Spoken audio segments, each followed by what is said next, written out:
Hola a todos y bienvenidos a ROSMED. Vamos a continuar con el capítulo 28 del libro de Farmacología Básica y Clínica de Katsu, Manejo farmacológico del parkinsonismo y otros trastornos del movimiento.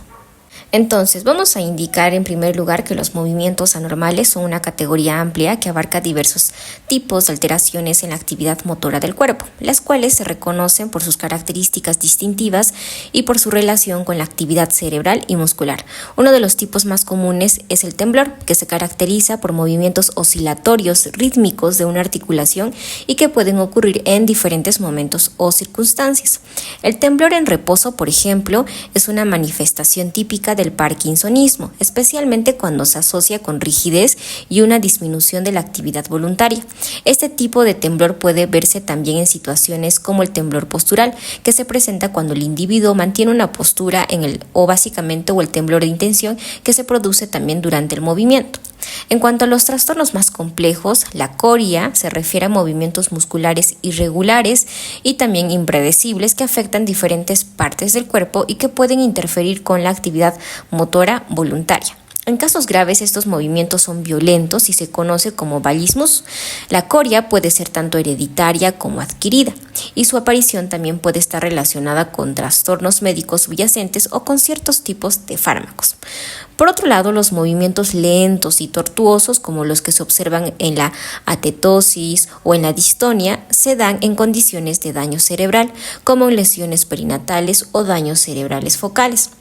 Estos movimientos pueden ser tan sostenidos que se consideran posturas anormales. La distonía también puede ser idiopática, manifestándose en formas de torsiones involuntarias y a menudo está acompañada de complicaciones psiquiátricas como la depresión. La distrofia muscular deformante es otro ejemplo en el que los síntomas motores pueden ir acompañados, en este caso, con las afecciones psicológicas, ¿no?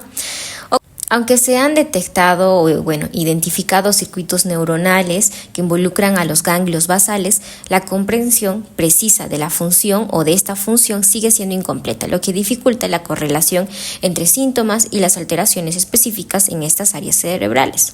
Entonces, vamos a hablar un poquito de lo que es el parkinsonismo y la enfermedad, en este caso del Parkinson, ¿no? El parkinsonismo es un síndrome neurológico que combina rigidez, bradicinesia, que es decir, la lentitud de los movimientos, temblor y también inestabilidad postural. Aunque puede ser causado por varias condiciones, su forma más común es la enfermedad de Parkinson, también conocida como parálisis agitante. La bradicinesia es esencial para el diagnóstico y a medida que la enfermedad avanza, los pacientes pueden experimentar síntomas cognitivos y también afectivos, ¿no? Por ejemplo, como la depresión, ansiedad y cambios de personalidad que afectan significativamente su calidad de vida. Además, los pacientes pueden desarrollar también problemas con la función autónoma. Por ejemplo, las disfunciones del esfínter, alteraciones en la sudoración y trastornos en la regulación de la presión arterial. Ahora, la enfermedad de Parkinson es progresiva y aunque actualmente no tiene cura, el tratamiento farmacológico puede aliviar los síntomas motores y mejorar la calidad de vida durante muchos años. Los pacientes en etapas tempranas pueden presentar síntomas no motores, como por ejemplo la hiposmia, ¿no? Que es pérdida del olfato, y también el estreñimiento y algunos trastornos del sueño, antes en este caso de la aparición de las alteraciones motoras. Ahora, hablemos un poquito de lo que es la patogénesis del parkinsonismo. La patogénesis de esta enfermedad, en este caso el Parkinson, está vinculada a una combinación de procesos como la degradación de las proteínas, la acumulación y agregación de proteínas intracelulares, por ejemplo, aquí se menciona la sinucleína alfa, el estrés oxidativo, el daño mitocondrial, las cascadas inflamatorias y la apoptosis, ¿no? Es decir, la muerte celular programada. En particular, los estudios genéticos han identificado mutaciones en genes como la sinucleína alfa y también la LRRK2, que en este caso vendría a ser un tipo de partícula, ¿no?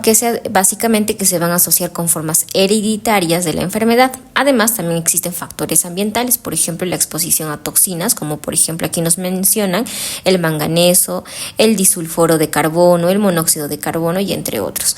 Pueden también estos contribuir a la aparición, sobre todo en personas que han sufrido lesiones cerebrales repetidas o incluso también infartos de sustancia blanca subcortical.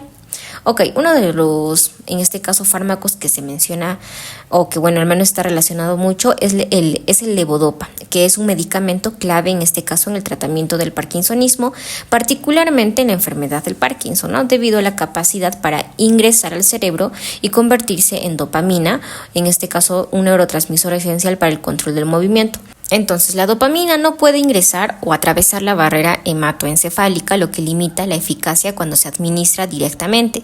Sin embargo, la levodopa, que es un precursor inmediato de la dopamina, sí puede cruzar dicha barrera y una vez dentro del cerebro se convierte en dopamina mediante un proceso de descarboxilación.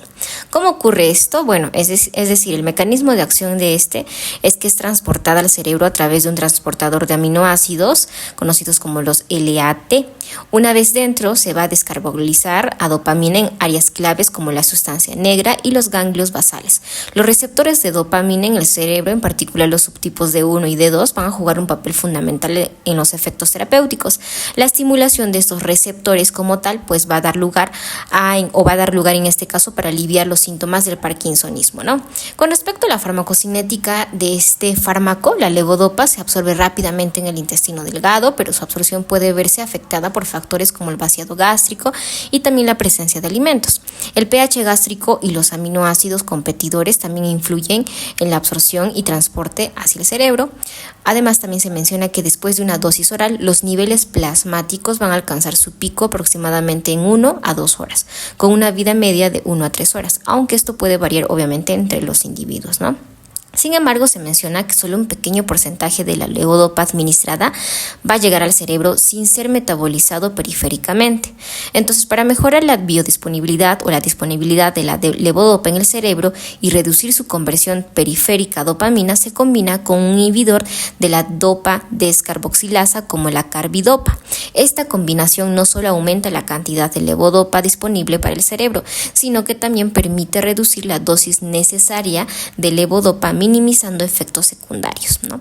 Entonces, como habíamos mencionado, el uso clínico de este tipo de fármaco es especialmente para este tipo de enfermedad, ¿no? Pero con el tiempo los pacientes pueden desarrollar resistencia, posiblemente debido a la pérdida de terminales nerviosos dopaminérgicos, ¿no? Aunque básicamente no va a detener la progresión de la enfermedad, su uso temprano pues sí ha demostrado reducir la tasa de mortalidad.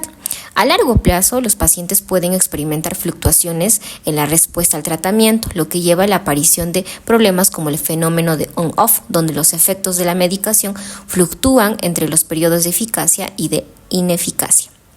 Ahora, el tratamiento con levodopa generalmente se inicia con una dosis baja y se ajusta gradualmente. En combinación con la carbidopa, se puede reducir la dosis de levodopa en casi un 75%. Además, nos menciona que las formulaciones de liberación controlada o prolongada de levodopa, como la carbidopa, el levodopa de liberación prolongada, en este caso conocidos como el Ritari, pueden ser útiles para reducir las fluctuaciones en la respuesta del paciente. Ok, ahora hablemos acerca de los efectos adversos de la levodopa. Bueno, en primer lugar, los efectos gastrointestinales. Vamos a tener náuseas, vómitos y anorexia comunes en el 80% de los pacientes, especialmente si no se combina con carbidopa. Estos efectos se pueden reducir tomando el medicamento con alimentos o con una dosis o con dosis divididas, ¿no? En casos graves se puede añadir la carbidopa o antieméticos como la domperidona para evitar las fenotiacinas. Ahora, en segundo lugar, los efectos cardiovasculares. Aquí vamos a tener la hipotensión postural, en donde básicamente hay una baja presión al ponerse de pie, común, pero generalmente no se agregan síntomas más graves. También nos menciona que podrían presentarse arritmias o la hipertensión. Ahora, con respecto a los efectos sobre la conducta, pues se menciona que hay cambios de ánimo, psicosis, alucinaciones y delirio. Estos efectos son más comunes con carbidopa, que aumenta los niveles de dopamina en el cerebro. Además, también se menciona que se pueden tratar con antipsicóticos atípicos como la clozapina o la olanzapina o también la pimavanserina, ¿no? En cuanto a otros tipos de efectos, podemos mencionar las discinesias y las fluctuaciones de respuesta. Por ejemplo, estas discinesias, que son movimientos involuntarios, va a afectar al 80% de los pacientes a largo plazo. Se puede controlar reduciendo la dosis, obviamente, de levodopa, aunque esto puede empeorar otros síntomas. Pero también nos mencionan que la apomorfina subcutánea puede ayudar en estos episodios, ¿no? Algunas contraindicaciones, aquí podemos mencionar la hipersensibilidad a la levodopa o cualquier componente del medicamento. Se menciona menciona que está contraindicado a glaucoma del ángulo cerrado, trastornos cardiovasculares graves, por ejemplo, un infarto reciente o arritmias incontroladas. También el uso concomitante con inhibidores de la monoaminoxidasa no selectivos, por ejemplo, se considera un peligro en crisis hipertensivas. Y también la hiperplasia prostática no tratada o problemas urinarios graves. Seguimos con los fármacos y ahora vamos a mencionar los agonistas del receptor de dopamina, que son una clase de fármacos que van a interactuar directamente con los receptores posinápticos de dopamina, lo que tiene efectos beneficiosos especialmente en enfermedades como el Parkinson. A diferencia de la levodopa, estos medicamentos no van a requerir conversión enzimática a un metabolito activo ni tienen metabolitos potencialmente tóxicos. Además, no van a competir por el transporte a través de la barrera hematoencefálica, lo que les otorga una ventaja en algunos aspectos del tratamiento. Entonces, aquí nos van a mencionar 3 tipos de agonistas de dopamina disponibles. Ok, entonces en primer lugar, la bromocriptina, que es un agonista de los receptores D2, aunque se usa raramente hoy en día para tratar el Parkinson, pues debido a la aparición de nuevos fármacos más efectivos. Entonces, otro de los tipos de fármacos vendría a ser el pergolida, que es un derivado de la ergotamina que estimula tanto los receptores D1 como D2. Se utilizaba antes, pero hoy en día es limitado por los efectos adversos. También tenemos la pramipexol, que no es un derivado de la ergotamina, pero tiene afinidad preferencial por los receptores D3. Este fármaco es eficaz tanto para el tratamiento del Parkinson leve como avanzado, ayudando a reducir la dosis de levodopa y suavizando las fluctuaciones. Se sugiere que puede tener un efecto neuroprotector y por lo que pues obviamente se toma inicialmente en dosis bajas y la dosificación debe ajustarse gradualmente, ¿no? También nos mencionan lo que vendría a ser el ropinirol, que es similar al pramipexol, pero es un agonista más puro de los receptores D2, eficaz en monoterapia para el Parkinson leve y en combinación con levodopa en casos más avanzados, ¿no? La dosis inicial en este caso para este fármaco es baja y se incrementa gradualmente con una dosis habitual entre 2 y 8 miligramos 3 veces al día. Algunas consideraciones generales que debemos tener es con respecto a los efectos secundarios. Los efectos secundarios comunes van a incluir somnolencia, efectos mentales y edema, además que algunos pacientes pueden experimentar diferentes respuestas a cada tipo, pues en este caso de agonista, ¿no? Con respecto a las interacciones con la levodopa, a menudo se menciona que se inicia el tratamiento con un agonista de la dopamina y luego se combina con levodopa en dosis bajas para controlar los síntomas, en este caso del Parkinson, ¿no? Obviamente sin causar efectos adversos intolerables. Ahora, otro de los tipos de fármacos son los inhibidores de catecol o metiltransferasa, conocidos como los COMT. Estos tipos de fármacos, por ejemplo, tenemos la tocalpona y también la entacapona, son inhibidores de ese tipo, ¿no? Que prolongan el efecto de la levodopa al reducir el metabolismo periférico. Esto ayuda en pacientes con Parkinson que van a experimentar fluctuaciones de respuesta. La tocalpona tiene efectos centrales y periféricos, pero en este caso está menos recomendada para la asociación con la hepatotoxicidad, mientras que la entacapona, pues en este caso actúa solo a nivel periférico y es generalmente preferida. Ahora, la apomorfina es también otro potente agonista dopaminérgico no ergotínico, ¿no? Que se usa como tratamiento de rescate en pacientes con enfermedades de Parkinson para poder aliviar periodos de asinesia.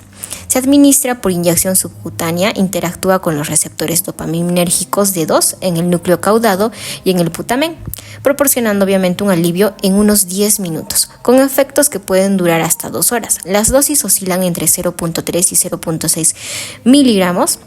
Y pueden por lo menos aplicarse hasta 5 veces al día. Entre los efectos adversos de este tipo de fármacos se mencionan las náuseas que requieren pretratamiento con trimetobenzamida y así también se presenta, por ejemplo, las disinesias, se puede presentar somnolencia, sudoración y también algunos trastornos cardiovasculares. Por otro lado, también tenemos la amantadina. Este es un agente antiviral con propiedades antiparkinsonianas, la cual va a mejorar la función dopaminérgica y actúa como antagonista de los receptores de adenosina A2A y el NMDA. Otro de los fármacos va a ser la istradefilina, que es un antagonista selectivo de los receptores de adenosina A2A. Ayudan a reducir los periodos de apagado en pacientes con terapia de levodopa. Aunque su uso es reciente, los efectos adversos pueden incluir disinesia, somnolencia y en algunos casos psicosis. Finalmente, los fármacos antimuscarínicos de acción central son usados para el temblor y también la rigidez. Tienen efectos limitados sobre la bradicinesia. Ahora, estos medicamentos van a requerir ajuste gradual de la dosis debido pues obviamente a los efectos adversos en el sistema nervioso central y periférico, lo que va a limitar un poquito de la tolerabilidad en algunos pacientes. Ahora, el libro nos va a mencionar algunos procedimientos quirúrgicos y terapias para el manejo del parkinsonismo, incluyendo métodos ablativos, estimulación cerebral profunda y avances en las terapias genéticas y no motoras. En primer lugar nos menciona la estimulación cerebral profunda, conocido como el SP. Este procedimiento ha reemplazado a los métodos quirúrgicos ablativos y se basa en la implantación de electrodos en el núcleo subtalámico o en el globo pálido, controlando las disinencias y fluctuaciones clínicas en el parkinsonismo moderado. Ahora, se contraindica en parkinsonismo secundario, demencia o falta de respuesta a medicamentos dopaminérgicos. Permite reducir los niveles de medicación antiparkinsonianos y también mitiga los efectos adversos. Otro de los tipos de, en este caso, terapias vendría a ser el trasplante, más allá de una terapia es un trasplante del tejido dopaminérgico, En pacientes menores de 60 años, el trasplante de tejido de sustancia negra fetal ha mostrado algunos beneficios. Sin embargo, en mayores los resultados no son significativos y algunos desarrollaron disinesias incontrolables. Se considera que se requieren más estudios antes de avanzar en terapias con células madre. En tercer lugar, los agentes neuroprotectores investigados, Se ha investigado el uso de antioxidantes, antiapoptóticos, los antagonistas de glutamato y también los antiinflamatorios como neuroprotectores. De hecho, no se ha demostrado quizás una eficacia y en este caso algunos medicamentos, por ejemplo, como la coenzima Q10 y la pioglitazona, pues no han mostrado beneficios claros, Pero pues aún sigue estando en investigación. Ahora, también se mencionan los estudios fase 3 para las nuevas terapias. Aquí vamos a tener la isradipina, que es un bloqueador de los canales de calcio, y el aumento del urato sérico mediante inosina, y que en este caso están en fase 3 de prueba como posibles modificadores de la enfermedad, Además, también nos mencionan aquí sí nos mencionan una terapia que vendría a ser la inmunoterapia para el Parkinson. Se mencionan que la inmunización contra la alfa-sinucleína ha mostrado resultados preliminares positivos en la generación de anticuerpos y la reducción de la alfa-sinucleína en sangre. Otro de los tipos de terapia es la terapia génica, para lo cual se ha llevado a cabo ensayos con terapia, en este caso génica, utilizando virus adenoasociado tipo 2 como vector para genes específicos como la descarboxilasa del ácido glutámico y también de la neurturina, que de hecho tienen resultados alentadores en algunos casos, Ahora, también finalmente se nos mencionan los tratamientos de manifestaciones no motoras.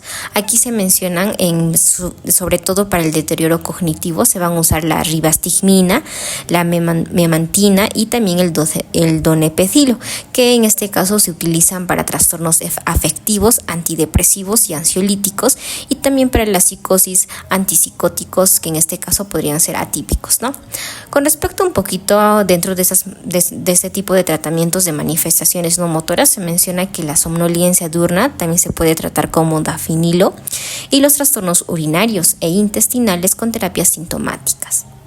Ok, entonces en conjunto podríamos decir que estas intervenciones obviamente van a buscar la mejor calidad de nuestros pacientes con, por ejemplo, en este caso, la enfermedad de Parkinson, Otra, obviamente a través de las diversas técnicas que van a abordar tanto los síntomas motores como los no motores, aunque muchos de los tratamientos aún están en este caso en fase de investigación, De hecho, ya en el 2024 me imagino que ya estos estudios hayan podido avanzar. Entonces, aquí ahora nos van a hablar acerca un poquito de lo que es el Parkinson, pero ya también inducido por algunos medicamentos, Entonces, aquí se produce obviamente cuando ciertos fármacos van a afectar la función dopaminérgica del cerebro, desencadenando síntomas similares a la enfermedad del Parkinson. Esto puede suceder con medicamentos como la reserpina y la tetrabenazina, que reducen los niveles de monoaminas al agotar sus depósitos, o con antipsicóticos como el haloperidol, el metoclopramida y también las fenotiazinas, que bloquean los receptores de la dopamina. Este tipo de parkinsonismo suele manifestarse en los primeros 3 meses de tratamiento, tiende a ser simétrico y suele acompañarse de temblor leve. El trastorno puede desaparecer gradualmente semanas o meses después de interrumpir el fármaco y se prefiere tratarlo con agentes antimuscarínicos en lugar de levodopa, ya que esta no es efectiva si el medicamento neuroléptico pues va a continuar, Entonces se pueden exacerbar los síntomas mentales.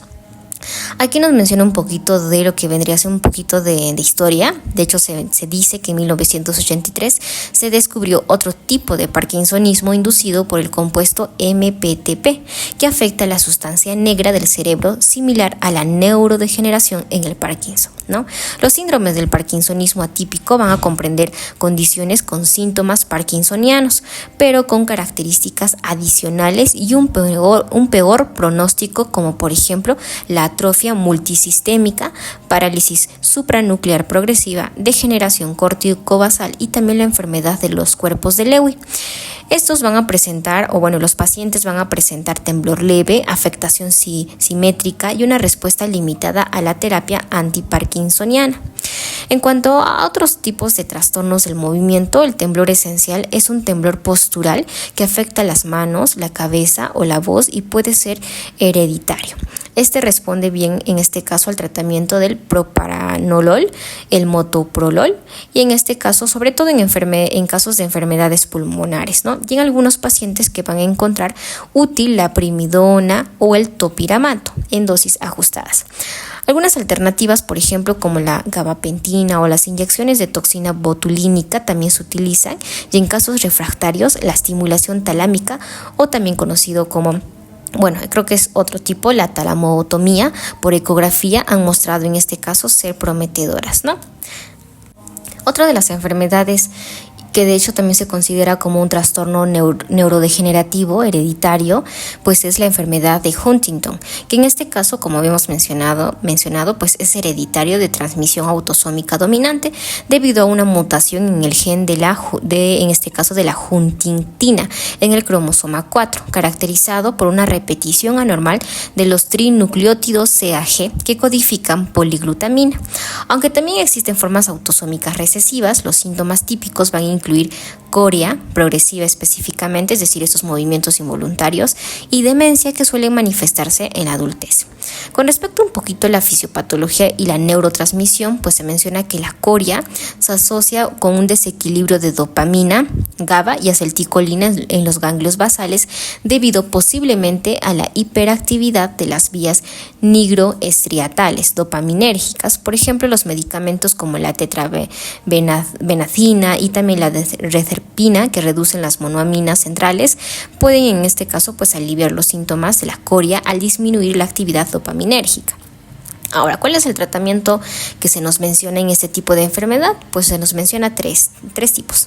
La tetrabenazina, que reduce la dopamina cerebral, se metaboliza en este caso por el CYP2D6, por lo que en metabolizadores lentos la dosis máxima va a recomendarse entre 50 miligramos diarios.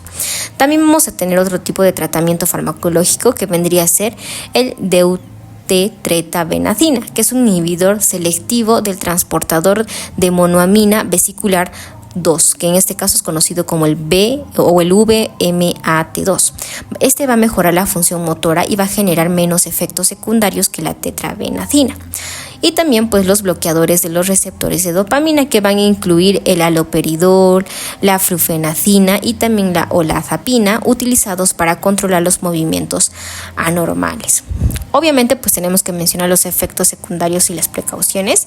Aquí se recomienda con cautela, en este caso utilizarlos con los inhibidores del CYP2D6, ya que obviamente pueden interferir con la dosificación de la tetrabenazina. Además, se deben evitar combinaciones con inhibidores de las monoaminooxidasas y en pacientes con depresión grave. Bien, ahora hablemos un poquito de lo que vendrían a ser otros tipos de coria. De hecho, aquí van a existir distintas variantes y etiologías, obviamente, que van a influenciar tanto las manifestaciones clínicas como el tratamiento. Entonces, vamos a tener 5, ¿ya?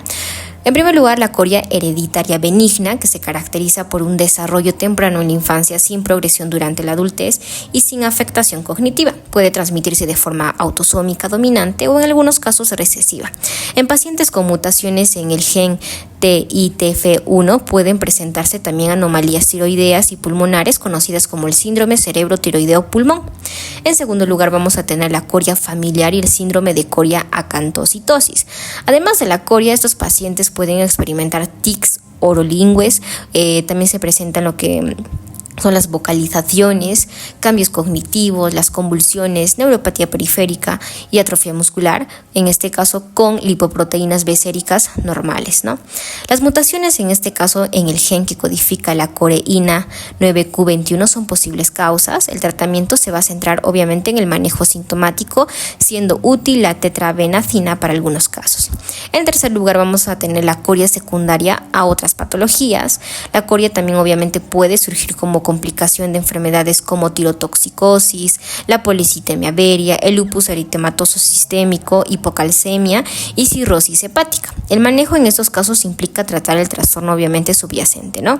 En cuarto lugar, ya habíamos mencionado un poquito de esto, pues la coria inducida por fármacos, que puede ser desencadenada, en este caso por medicamentos como el levodopa, las anfetaminas, el litio y entre otros fármacos, ¿no? En estos casos obviamente se recomienda la retirada de esta sustancia causante. Y finalmente la coria de Siedemann o de Siedemann, que en este caso generalmente es transitoria y en muchos casos no requiere tratamiento farmacológico. Sin embargo, en casos en que el manejo es necesario, pues se deben utilizar los bloqueadores de la dopamina, que en este caso podrían ser efectivos. Ahora, otros trastornos motores, tenemos aquí, por ejemplo, fuera de la coria, el balismo, la tetosis y la distonia y los tics. Entonces ya habíamos hablado un poquito de esto, por ejemplo el balismo con tratamiento similar al de la coria, en este caso la tetrabenazina va a ser uno de los tratamientos, ¿no? Y como también se pueden utilizar otros bloqueadores de dopamina, lo cual van a ser útiles. Ahora, con respecto a tetosis y la distonia, algunos pacientes responden a la levodopa, especialmente en casos de distonia sensible a la dopa, y a otros medicamentos como diazepam y el baclofeno, ¿no? Para distonías focales como el blefaroespasmo, en este caso pues se podrían utilizar la toxina botulínica, ¿no? Ahora, los tics. Bueno, para esto ya habíamos mencionado un poquito qué eran los tics y todo ello. Aquí se menciona un poquito lo que es la educación y el tratamiento farmacológico, ¿no? Por ejemplo, los bloqueadores de la dopamina agonistas alfa-2 adrenérgicos como la clonidina y también la guanfacina, ¿no? Que pueden ser útiles especialmente en el síndrome de Tourette. Ahora, finalmente, vamos a mencionar un poquito, porque ya estamos terminando, con respecto a las discinesias que son inducidas por fármacos, así como también el parkinsonismo que ya habíamos mencionado, ¿no? Entonces, estas discinesias inducidas por fármacos son movimientos anormales que pueden ser desencadenados por ciertos medicamentos. En pacientes con enfermedad de Parkinson, la levodopa o agonistas de la dopamina pueden causar diversos tipos de discinesias, los cuales van a tender a reducir al bajar la dosis del fármaco. Asimismo, pues algunos medicamentos como la fenitoína, la carbamazepina, las anfetaminas y también el litio, y también aquí se nos menciona algunos anticonceptivos orales, pueden provocar coria que suele desaparecer al detener el medicamento, ¿no? Con respecto a las distonías, que en este caso es otro tipo o otra forma de discinesia relacionada con agentes dopaminérgicos, el litio, los inhibidores de la recaptación de serotonina, entre otros, mientras que el temblor postural puede originarse por sustancias como la teofilina, la cafeína y el litio. Además, también existen las discinesias agudas. Este tipo de discinesias pueden presentarse con las primeras dosis de, por ejemplo, las fenotiacinas, ¿no? Y generalmente responden a la administración de antimuscarínicos como la benztropina o también el difenhidramina, ¿no? Por otro lado, también existen las discinesias tardías, que de hecho es una complicación del uso prolongado de los neurolépticos o también de la metoclopramida, ¿no? Obviamente aquí vamos a tener que reducir las dosis, pero pues se nos menciona que incluso esto podría también empeorar los síntomas, ¿no? Ciertos medicamentos como la riaterpina o la tetrabenazina pueden ser efectivos, además que también aquí nos menciona que la valbenazina es otro tipo de fármaco que va a inhibir y pues va a disminuir la discinesia tardía. Ahora, también existen distonias tardías, que son generalmente segmentarias o focales y pueden tratarse con anticolinérgicos o inyecciones locales de toxina botulínica, ¿no? Ahora sí, finalmente existen dos síndromes que nos interesan mucho, que vendría a ser el síndrome neuroléptico maligno, que es una complicación rara pero grave de los neurolépticos y se caracteriza por fiebre, rigidez muscular y alteraciones mentales, con un tratamiento que incluye la suspensión del fármaco, control de temperatura y en algunos casos dantroleno o amantadina. Por último, el síndrome de piernas inquietas, que se manifiesta con un malestar en las piernas, especialmente en reposo, y es común en mujeres embarazadas y en pacientes con neuropatía diabética o urémica. La terapia dopaminérgica son, en este caso, con agonistas de acción prolongada como el pramipexol, suele ser efectiva en este caso para aliviar todos estos síntomas con respecto al síndrome de piernas inquietas, ¿no? Y bien, hemos terminado el capítulo 28 de lo que vendrían a ser estos tipos de fármacos utilizados para el Parkinson. Si te gustó, dale like y suscríbete. Nos vemos en el capítulo 29, donde vamos a hablar de los fármacos antipsicóticos y el litio.